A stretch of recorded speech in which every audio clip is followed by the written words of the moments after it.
আল্লাহ তুমি আমার গুনাহগার উম্মতকে বাঁচাও। বিশ্বনবী পাগলের মতো একবার হাউজে কাউসারে যাবেন, একবার সিরাতে যাবেন, একবার পুলসিরাতের দিকে, একবার হাউজে কাউসারের দিকে পাগলের মতো দৌড়াতে থাকবেন, তার কোনো গুনাহগার উম্মত যাতে জাহান্নামে ঢুকে না যায়। সেদিন কেউ সুপারিশ করতে পারবে না বিশ্বনবী ছাড়া। কিয়ামতের ময়দানে ওই বিভীষিকাময় সময়ে মুসিবতের কালে মানুষগুলো পাগল হয়ে বিশ্বনবীকে খুঁজতে আরম্ভ করবে। সবাই মিলে বিশ্বনবীর কাছে যেয়ে বলবে, ইয়া রাহমাতাল লিল আলামিন, ইয়া খাতামান নবীন, রাহমাতাল লিল আলামিন। দেখেন আমাদের কি অবস্থা, কি কঠিন বিপদে আমরা আছি, দাঁড়াতে পারি না, সূর্যের আলোতে ঘেমে হয়রান।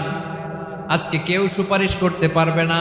সব নবীরা অপারগতা স্বীকার করেছে, তারা বলেছে আপনি ছাড়া কেউ নাকি আল্লাহর সামনে দাঁড়াতে পারবেন না, আপনি একটু সুপারিশ করেন।